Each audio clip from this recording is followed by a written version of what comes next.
She will never marry a white man, the chief swore, a vow that would cost him everything and change her life by winter's end. Her name was Halona, daughter of a Lipan Apache chief, bound to his own promise, given instead to a warrior she did not love, in a match meant to buy peace for her people. His name was Gideon Marsh, a drifting Texas cowboy who owed no one anything, until the night he rode through gunfire to save the life of the very man who had sworn to keep them apart. What began as a father's oath meant to protect his daughter became a war between duty and love, between an old promise and a new one, and by the time it ended, the whole camp would remember it as the night an unbending chief broke his own word in front of everyone he had ever led. Stay with this story to the very end, because the choice that closes it will surprise you more than the vow that opens it. If you love stories of forbidden love on the frontier, like this video, subscribe to the channel and turn on notifications so you never miss the next one. Now let the story begin the way it truly began for Halona, on a cold October evening in the Guadalupe foothills of West Texas in the year 1885. The vow was 7 years old by then, older than most of the young men who now carried it around the cook fires, like scripture handed down from a war they had not fought. Chief Nokosi had made it the autumn his wife died. Cut down not by fever or by winter, but by a rancher's hired guns, who mistook a hunting party for a raiding one and left 3 women dead in the grass before anyone thought to ask a single question. Halona had been 11 years old, hiding behind her mother's sister in the rocks above the wash, and she had watched her father carry his wife's body back into camp with a stillness on his face that frightened her more than any open grief would have. That night, before the whole band, Nokosi drove his knife into the dirt at the center of the fire circle and made his promise plain. No daughter of his blood, no woman of his lodge, would ever again be given into a white man's house. He would sooner bury her beside her mother. The band answered with a low, grieving agreement, because sorrow wants a shape to hold, and a vow is a shape an entire people can carry together for a long time. 7 years had smoothed the wound without ever closing it, the way a river smooths a stone without ever softening it. Halona had grown from a frightened girl into a woman. The whole camp regarded with a careful, quiet pride, quick with a bow, quicker with her hands at the loom, possessed of a stillness that unsettled anyone who tried to read her thoughts on her face. She had her mother's eyes and her father's ire, and both had shaped her into someone who honored the chief out of love rather than fear, though even love has its limits, and in the private hours before sleep, Halona had begun to wonder, quietly and dangerously, exactly where hers would be found. The camp itself sat in a wide bowl of grama grass tucked below the Guadalupe rimrock, close enough to a spring-fed creek that the Lipan people had wintered there for longer than any living elder could remember, and far enough from the nearest ranching town that trouble usually announced itself well before it arrived. Halona knew every trail into that bowl the way she knew the lines of her own hands, the low pass where the deer crossed at dusk, the stand of cottonwoods where her mother had once taught her to weave a basket tight enough to carry water. She had grown into a woman the elders trusted with the camp's most delicate work, settling disputes between the younger wives, tending the sick when Doya's own hands grew tired, teaching the smallest children their first words in both languages her mother had spoken. It was in its own quiet way a kind of leadership, though no one had ever called it that plainly, least of all Halona herself, who had learned early that a woman's authority in that camp was measured in trust rather than titles. The trouble with a vow sworn in grief is that it rarely stays confined to the one wound that caused it. It widens, it hardens into policy, long after the grief that shaped it has begun, in its own slow way, to heal. In the year of this story, Chief Nokosi's old promise had curdled into something colder and far more immediate than a memory of dead women in the grass, a forced betrothal meant to end a blood feud that had simmered for 2 seasons between his band and a harder, more restless one to the east, led by a young war leader named Chodo. Chodo was not, by his own accounting, a cruel man, only a hungry one, ambitious in the particular way of a warrior who has never once doubted his own destiny. He wanted Halona not out of any real tenderness, though he would have used that language if it served him, but because a chief's daughter in his lodge would tie him permanently to Nokosi's authority, and a man tied to authority rarely stays a mere war leader for long. Nokosi had resisted the arrangement for the better part of a year, telling himself he was protecting his daughter and not merely buying time he did not truly have. But the raids along the eastern boundary had grown worse that summer. Cattle run off, 2 young men wounded in a skirmish that should never have happened, and by the first hard frost the elders were openly weighing what it would cost the entire band if the chief let his own daughter's future stand between his people and a peace they badly needed. Nokosi loved Halona more than his own life. He also loved his people, and a chief who chooses one daughter over 400 souls is not, by the old law, much of a chief at all. And so on a gray morning stiff with the season's first frost, he summoned his daughter to his lodge and delivered the news himself, his voice breaking only once, that she would go to Chodo before the spring planting. Halona did not weep in front of her father. She had learned early that tears, however honest, were also a kind of weapon, and she would not hand him one to use against his own conscience. She simply asked, in a voice gone very quiet, whether he still remembered what he had promised the night her mother died.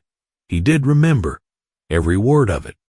She reminded him just as quietly that she had never once heard him vow to give her to a man she feared, only to protect her from one. Her father had no answer for that. He turned to the fire and left the silence standing between them, and Halona walked out into the cold, carrying something new and dangerous, a feeling with no name yet, though before that winter closed, she would come to recognize it as the first true edge of her own defiance. Chodo made his intentions plain within the week, riding into camp with a string of 6 ponies and a wolf pelt he laid at Nokosi's feet, as though the marriage were already a settled trade rather than a woman's whole future.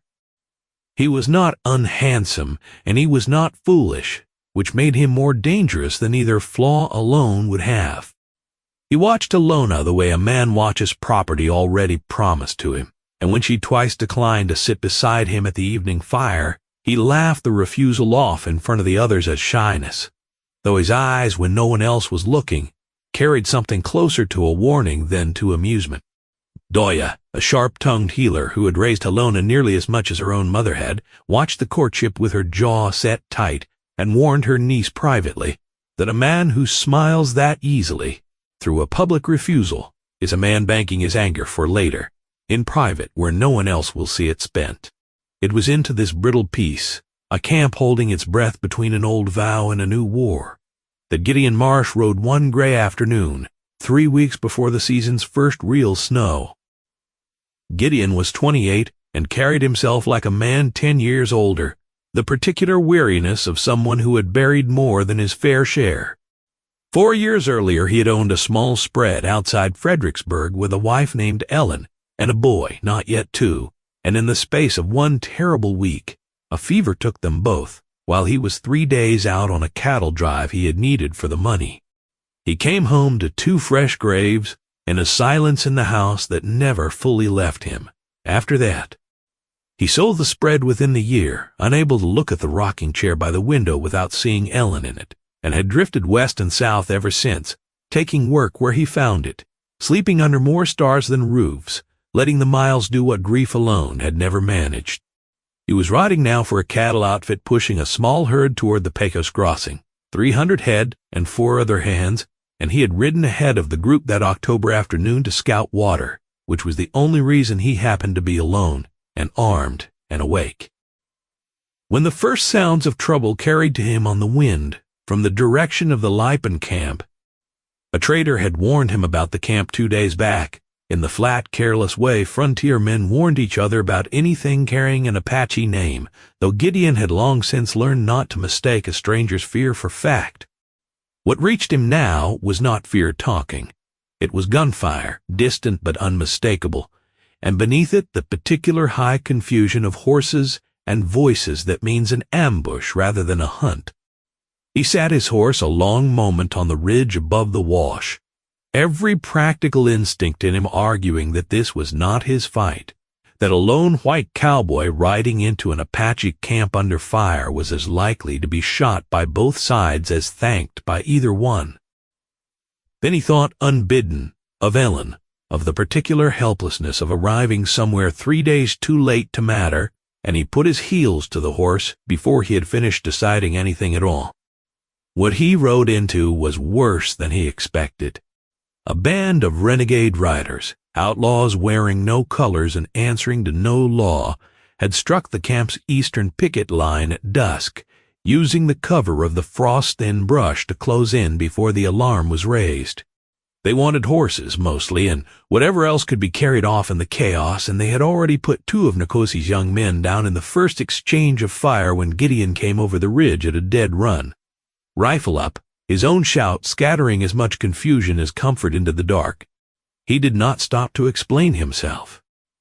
He put his horse between a fallen warrior and a rider, bearing down with a drawn revolver, took the man shot through his own coat sleeve without slowing, and answered with fire, close enough to end the exchange before it could turn any worse. It was in the worst of that fighting, in the tangled minutes when the camp's own defenders and the outlaws, and one lone cowboy, were all moving through the same firelit chaos, that Gideon saw Chief Nokosi go down. Nokosi had thrown himself into the fight the moment the shooting started, an old habit from younger years, his body no longer fully supported, and a renegade rider had gotten close enough on horseback to swing a rifle stock at the chief's skull while Nokosi's own weapon was still coming up. Gideon saw it happen the way a man sees a wagon wheel already coming loose. Too fast to stop, too clear to misread. He did not think. He drove his horse into the outlaw's mount hard enough to stagger both animals, took the rifle stock's second swing across his own forearm instead of the chief's head, and put the man off his horse with a single close shot that ended the threat for good. Nokosi hit the ground hard, dazed, blood running from a shallow cut above his ear, and it was Gideon, a stranger the chief did not yet have a name for, who dragged him bodily behind a fallen wagon and stood guard over him with a reloaded rifle until the last of the renegades broke off and scattered into the dark. By the time the camp's own warriors had run the raiders off for good, the fires were being rebuilt against the cold and the wounded carried in, and in the middle of it stood a lone cowboy nobody recognized, blood soaking through his sleeve, holding a rifle already emptied twice, watching over a chief who owed him, by any measure, the people understood. His very life, Halona reached her father before anyone else, dropping to her knees in the frozen mud beside him with a cry that carried no words at all, only relief, so total it frightened her with its own force. It was only once she had satisfied herself that Nokosi would live, the cut above his ear ugly but shallow, his breath steady, that she looked up and truly saw the man standing over them both, and something in her went very still. He was younger than trouble had any right to look, and there was no triumph on his face, only a kind of exhausted watchfulness, the look of a man who had done a hard thing and was already bracing for whatever came of it. Their eyes held a long moment across her father's body, and neither one looked away first. C.A. Joe arrived late to the fighting, and later still to the aftermath, and it did not escape anyone's notice, least of all Doya's, that the war leader who wanted to be trusted with the chief's own daughter had spent that hour 3 miles east chasing stray horses. He kept quiet that night, but Halona watched the calculation move behind his eyes as he studied Gideon, the same look he had once turned on her, and she understood, before her father had raised a single word, that the balance of the camp had just shifted, and that the man who stood to lose the most from that shift would not forgive it easily. Nokosi did not thank Gideon that night. Chiefs rarely offer plain gratitude for a debt that size, and the old man was besides too dazed and too proud to manage it cleanly.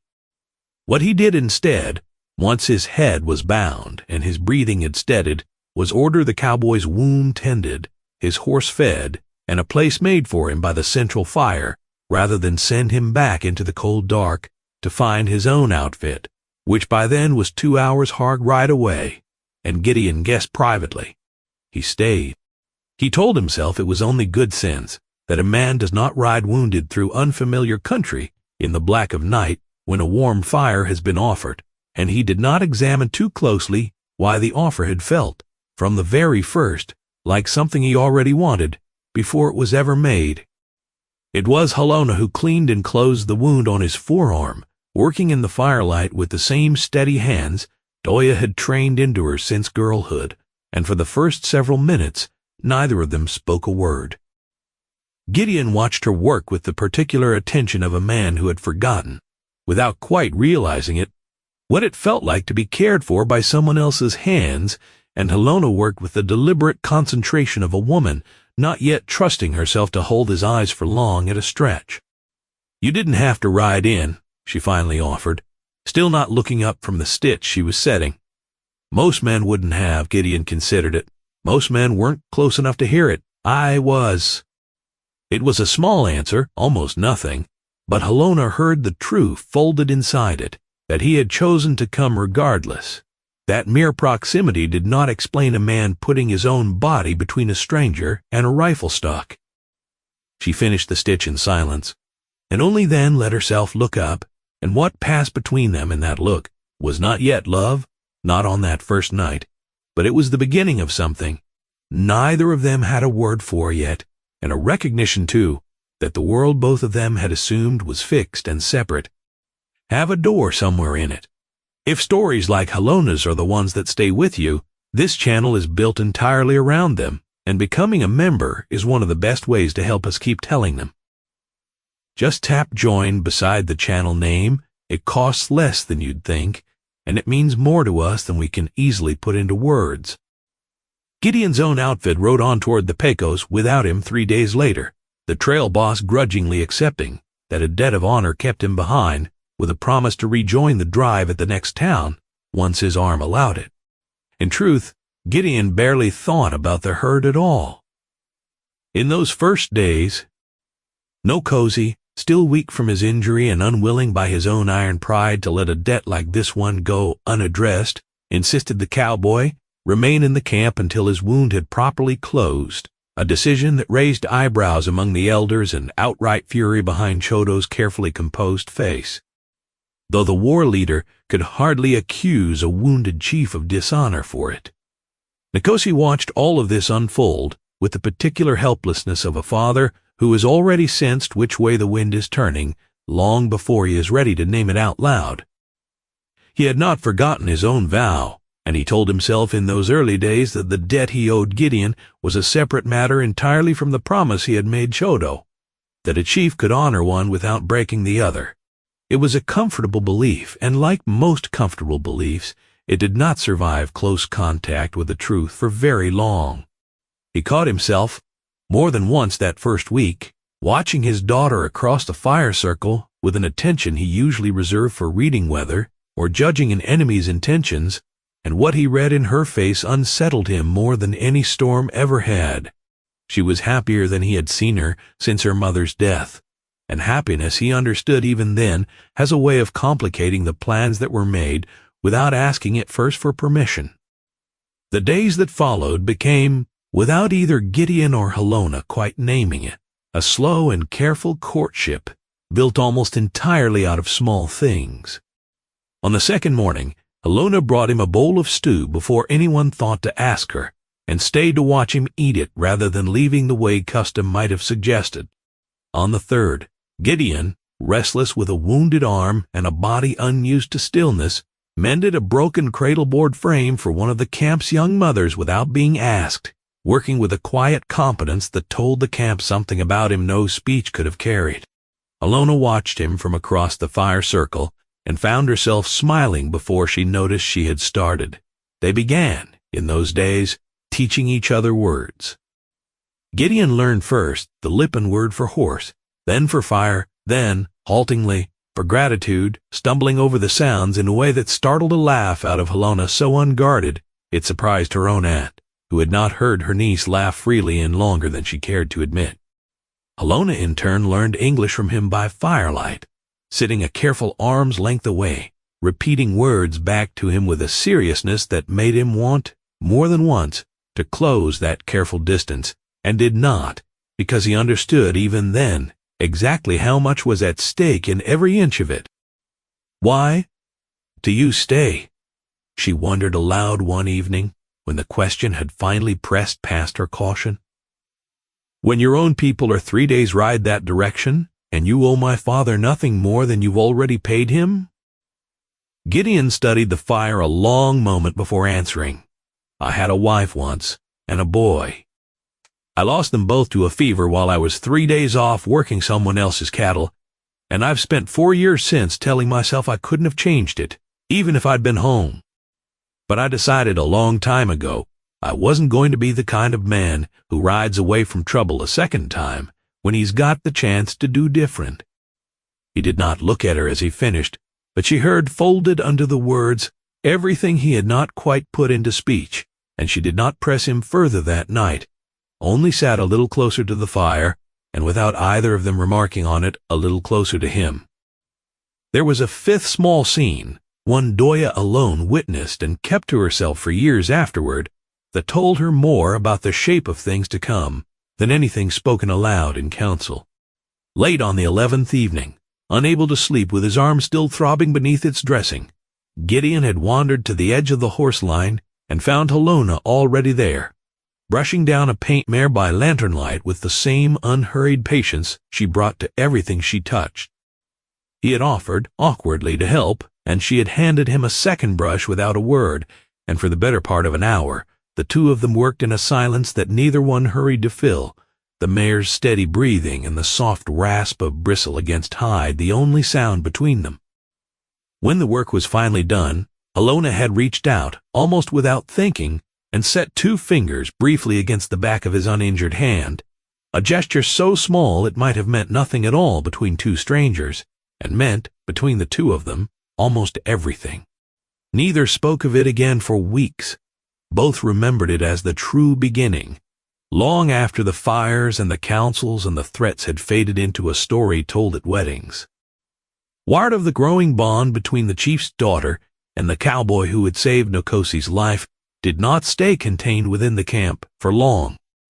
By the second week, half the band had an opinion, and the opinion split roughly and predictably along the same lines that had already divided the camp over the coming peace for 2 seasons.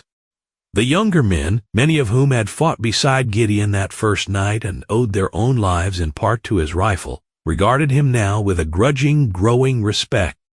The elders were more cautious, remembering older wounds, older betrayals by white men who had promised peace and delivered graves.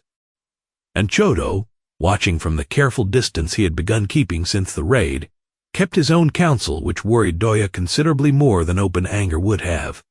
A quiet man storing up grievance is more dangerous than a loud one spending it, she warned Halona one evening, working a hide by the fire while her niece sat with her thoughts turned inward. Chodo has not forgotten what was promised him. He is only waiting to see how the wind blows before he decides how hard to fight it. Halona knew her aunt was right, and the knowledge sat in her chest like a stone she could not put down. Her father's old vow, once a distant grief-born promise that shaped the camp's general customs, had narrowed now to a single immediate, terrible question. Would Nokosi honor the peace he had promised Chodo's band, sealed by his daughter's marriage, or would he honor the debt he now personally owed a white cowboy who had saved his life, though no one had said it plainly yet, was clearly winning his daughter's heart along the way? Nokosi himself seemed in those weeks to be avoiding the question entirely, watching Halona and Gideon with an expression his daughter could not fully read, something between wariness and a reluctant buried hope he was not yet ready to name even to himself. Chodo's jealousy came to a head on a night 3 weeks into Gideon's stay at a council called to finalize the timing of Halona's marriage, the peace agreement's last remaining detail. Chodo arrived with 6 of his own warriors at his back, a show of strength that unsettled the gathered elders more than he seemed to realize. And when Nokosi, still uncertain, suggested the marriage date be pushed to spring rather than fixed for the coming solstice, Chodo's composure finally cracked in front of the whole council. "You delay because a white man's presence has clouded your judgment," Chodo cut in, his voice carrying easily across the fire circle, loud enough that every ear in camp caught it. "I offered you a peace that protects 400 souls for a generation. He gave you one good night." It was not an unreasonable argument, and that was precisely what made it dangerous.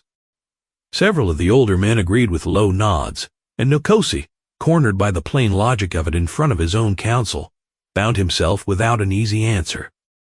It was Halona, breaking a custom that forbade unmarried women from addressing the council directly, who rose to her feet before her father could gather his own answer. "I am not a peace treaty," she began, her voice steady, though her hands, hidden in the folds of her dress, were not. "I am my father's daughter, and I have watched him mourn my mother for 7 years, under a vow he made to protect women like me from exactly the arrangement now being pressed on him. If this council decides my marriage on the strength of one man's debt against another's, then let it at least decide honestly, and not pretend that trading me to Chodo is peace, rather than the very thing my father once promised to prevent." The council fell into a silence so complete, the fire's crackling seemed suddenly loud. Dang! No woman had addressed the gathering so directly within living memory, and for a moment even Chodo seemed unsure how to answer a challenge that had come not from the cowboy he resented, but from the woman he had assumed all along would simply be given rather than asked. Nokosi looked at his daughter a long moment, something shifting visibly behind his eyes, and then for the first time since the raid, he closed the council without a decision, promising an answer before the next full moon. Chodo did not accept the delay gracefully. 2 nights later, under a moon thin enough to hide most of what happened in the dark, he found Gideon alone near the horse line, 6 of his men positioned within easy call, and made his meaning plain in a way that required no translation on either side. "Leave this camp before the council meets again," Chodo warned him, "or you will leave it carried rather than walking." Gideon did not reach for a weapon, though his hand stayed close enough to one that Chodo noticed. "I've faced worse men than you, and I'm still standing here. I'll leave when Halona asked me to, and not 1 day before." It was a dangerous answer, and it very nearly cost him everything. Chodo's hand moved toward his knife, and for a long, taut moment, the horse line held its breath along with both men, until a third voice cut through the dark, sharp with an authority that made even Chodo's own men step back. "Touch him," Nokosi ordered, emerging from the shadow of the picket line with 2 of his own warriors behind him, "and you touch a man under my protection by a debt I have not yet finished repaying. Is that truly the peace you want sealed between our bands? A war leader who cannot govern his own knife?" Chodo withdrew, though not gracefully, and the confrontation ended without blood, but everyone present understood that the peace between the bands and the fragile new bond growing inside the camp had both just moved a great deal closer to breaking than anyone had admitted aloud until that night. Chodo, in the days after the horse line confrontation, did not simply withdraw and wait. He had grown up the second son of a war leader with no lodge of his own to inherit, and he had spent every one of his 26 years understanding, in the hard, practical way frontier life teaches a man early, that respect among his people was a thing you seized rather than a thing quietly given. The truce with Nokosi's band, and the marriage that would seal it, had been his one clear path to a standing his own birth had never guaranteed him, and watching that path narrow in front of the whole council had cut at something in him far deeper than simple wounded pride. He rode out from the main camp in those days to a smaller satellite camp of his own warriors, and there, away from Nokosi's watchful authority, he began speaking more openly of the insult being done to his people, careful never to say outright that he meant to act against the peace. careful only to let the resentment build among men who trusted him and had their own old grievances against white settlers to draw on. Doya's warning had been the right one. The quiet man was indeed storing up his anger, and storing it somewhere Nokosi's own eyes could no longer easily reach.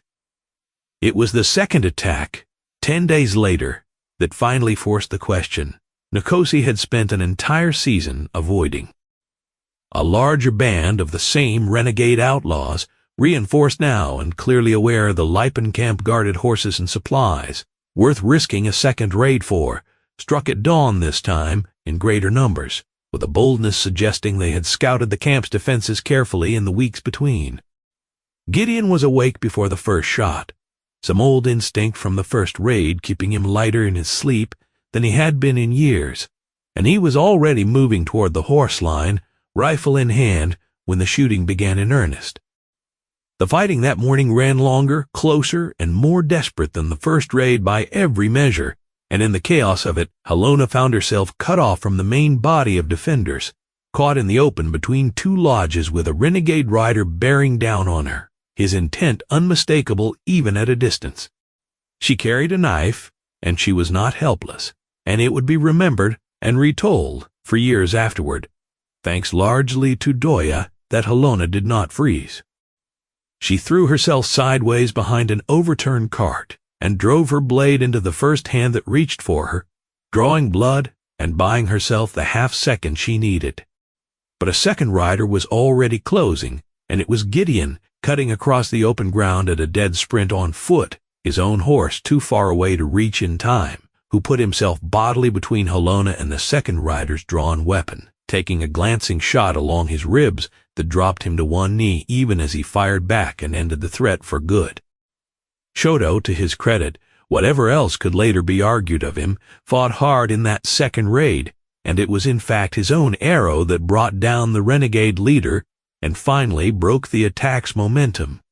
But it was Gideon, leading into the frozen dirt with Halona's hands pressed hard against the wound in his side, who had thrown himself between her and a killing shot without a single second's hesitation, and there was no council vote, no clever argument, no old vow or new peace treaty that could talk its way around what every single person in that camp had just watched with their own eyes. Nokosi carried the news of it himself that evening to the small tent where Halona sat beside Gideon while Doya worked to close the wound properly, her hands steady, though her face, for the first time in years, showed open fear. "He will live," Doya offered before the chief could ask. "If the fever stays away and if he rests, which he will not do easily from the look of him." Nokosi stood in the entrance a long moment, watching his daughter's hand wrapped tightly around a stranger's, watching the way she leaned toward him, even in her own exhaustion, as though some instinct older than any vow had already decided what her heart wanted long before her father found the courage to allow it. He thought of his wife, 7 years dead, and of the promise he had driven into the dirt beside her body, a vow born of grief, and meant, in its truest heart, to protect his daughter from ever losing what he himself had lost. He understood then, watching Gideon bleed a second time to keep Halona safe, that the vow had somewhere along the way stopped protecting her and begun instead to threaten the very thing it was once sworn to save. Rest, he finally managed to his daughter, and when he wakes, let him know the council will meet again in 3 days, and that this time I will speak first. Gideon's fever broke on the second night, and by the third day, weak but steady on his feet, he stood beside Halona as the whole band gathered once more around the council fire. Chodo and his warriors on one side, Nokosi's own people on the other, and a silence over the whole gathering that felt, to everyone present, like the held breath before a storm finally breaks. Nokosi rose slowly, favoring the arm that had never fully healed from the first raid, and looked out over his people a long moment before beginning. 7 years ago, I made a vow beside my wife's grave that no daughter of mine would ever be given to a white man's house, because I believed then, with my whole broken heart, that such a match could only ever cost her everything, the way it had cost me my wife. I have carried that vow like a shield ever since, and I confess before all of you tonight that I mistook the shield for the very thing it was meant to protect. I promised to protect my daughter. I did not promise to govern her heart, and I have watched these past months a white man bleed twice on this ground to keep her alive, while a warrior of my own people threatened his life for daring to try. If honor means anything at all, it cannot mean rewarding threats and punishing sacrifice. And if peace with Chodo's band can only be bought with my daughter's unhappiness, it was never truly peace to begin with, only a war postponed. He turned then to Chodo, whose face had gone very still. I release you from any promise regarding my daughter's hand. The peace between our bands can be built on trade, on shared hunting ground, on the word of two chiefs who choose to keep it, the way peace has always truly been built, not on a woman traded like a horse to settle old debts.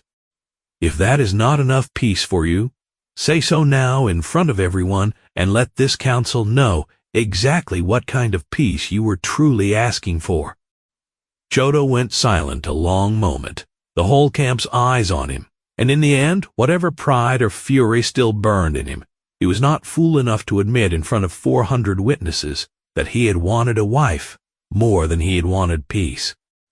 He rose, gathered his warriors with a single sharp gesture, and rode from the camp that night, and though bitterness lingered in him for seasons afterward, he did not return to trouble the camp again that winter. Nokosi turned then to his daughter, and to Gideon standing beside her, still favoring his healing side, and for a long moment the old chief studied the cowboy's face, the way he might once have studied a stranger he did not trust, searching, perhaps for the last time. He did not find it. What he found instead, in Gideon's steady, unflinching gaze, was something closer to the man he himself had once been, before grief narrowed his whole world down to a single unbending promise.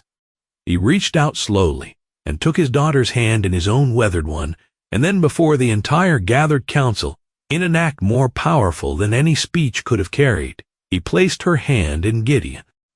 I made a vow that she would never marry a white man, Nokosi went on, his voice rough now with an emotion he no longer tried to hide.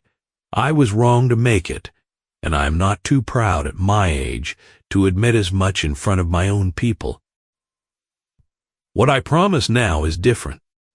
Whoever loves my daughter enough to bleed for her twice, and to stay when leaving would have cost him nothing, has already proven himself worthy of her in every way that matters, whatever the color of his skin or the land of his birth. Take her hand, Gideon Marsh, and take my blessing with it, though. I suspect, watching the two of you tonight, you would have found your way to each other with or without an old man's permission. The camp's response, when it came, was not immediate. 7 years of a vow does not dissolve inside a single speech, however moving, and several of the elders sat in visible discomfort, even as the younger warriors, many of whom owed their own lives to Gideon's rifle, began to voice something closer to approval. But it was Doya, rising from her place by the fire, with the particular authority of a woman who had earned the whole camp's respect over decades of healing hands and honest words, who settled the matter for good. I buried my sister beside her mother.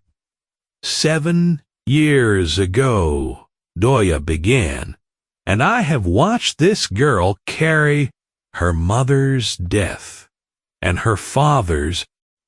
I have also watched this cowboy bleed twice, defending people who once feared him on sight, and I have never in all my years seen a man earn a place among us more honestly.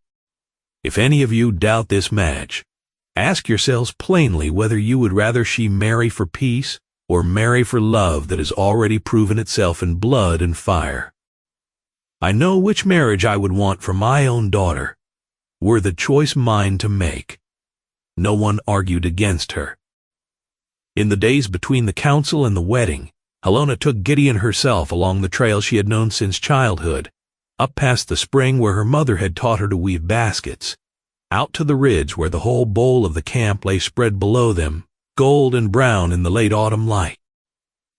She showed him the graves of her mother and grandmother, set with quiet care beneath a stand of juniper, and told him plainly, without ceremony, that whatever life they built together would have to hold room for her people's ways as well as his, that she had no intention of becoming a woman who lived in his world. Gideon told her just as plainly that he had not ridden through gunfire twice, and stayed through a winter of council fires and threats, to ask her to become anyone other than exactly who she already was. It was not a grand declaration, not the kind of speech either of them would have known how to make in front of others, but standing together on that ridge with the whole camp spread golden beneath them, it was in its own quiet way a vow every bit as binding as the one her father had once driven into the dirt beside a grave. The wedding took place 3 weeks later, once Gideon's wound had fully healed and the first heavy snow of the season had passed. A ceremony that honored the customs of Halona's people with a care and attention Gideon insisted on learning properly rather than merely enduring, determined that his marriage would begin the way he meant to continue it, as a genuine joining of two worlds rather than a surrender of one to the other.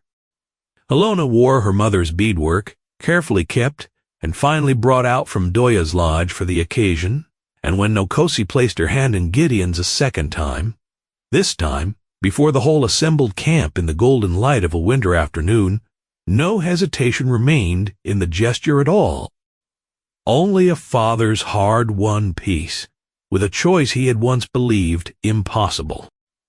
Gideon did not carry Halona away from her people, as some in the camp had quietly feared he might, but instead built a small cabin at the edge of the camp's winter range, with Nokosi's blessing and, in time, no small amount of help from the very warriors who had once eyed him with suspicion across a council fire.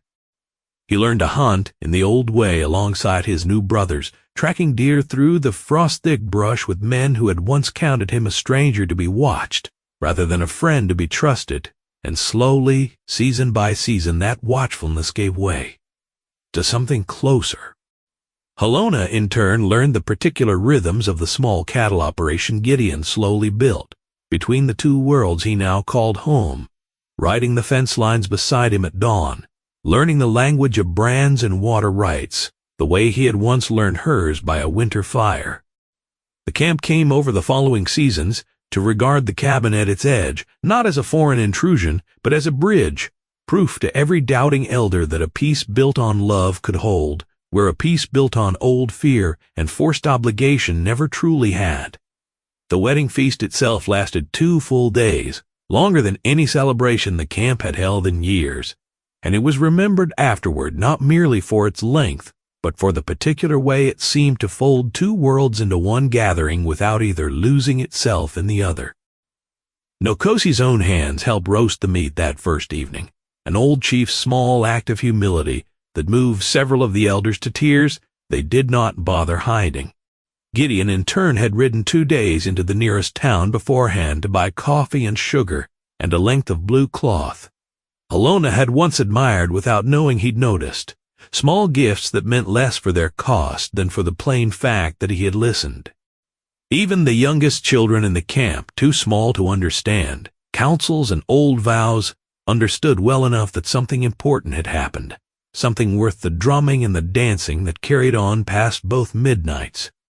And years later, the oldest among them would still describe the particular color the fires had thrown against the canyon walls that second night, gold and orange, climbing the rimrock, as though the whole valley itself were keeping time with the celebration below. There were hard years still ahead of them, as there are for every marriage built across a divide as wide as theirs. A drought in the 3rd summer tested the small herd Gideon had built almost to breaking, and it was Halona's knowledge of the hidden seep springs in the foothills, taught to her by her mother before she died, that saved half the cattle when Gideon's own instincts had run dry. A cold winter 2 years later brought fever through the camp, the same kind of fever that had once taken Ellen and their boy, and Gideon sat awake 3 nights, running at Halona's bedside, doing for her what distance had once kept him from doing for the family he'd lost, until her fever finally broke at dawn on the 4th day, and he wept in a way none of the warriors who found him there ever spoke of afterward, out of respect rather than embarrassment. Each trial only seemed to deepen what the two of them had built rather than threaten it, and the camp watched, season after season, as the marriage that had once seemed the most unlikely thing any of them had witnessed became, slowly, the most ordinary and most trusted thing among them. Word of the marriage reached Gideon's own kin eventually, a widowed aunt back near Fredericksburg who had raised him after his own parents passed and who had long since given up hope of ever seeing him settled again. She wrote him a short, careful letter that first spring, uncertain what to make of a nephew married into a Lippen camp, and Gideon wrote back at length, describing Halona's steadiness, her father's blessing, the small cabin taking shape at the edge of the winter range, until the aunt's replies grew warmer with each season and she came, 2 years later, to see the cabin for herself, riding the last stretch of the journey beside Halona on a borrowed mare, and leaving, a week later, with a friendship neither woman had expected to find.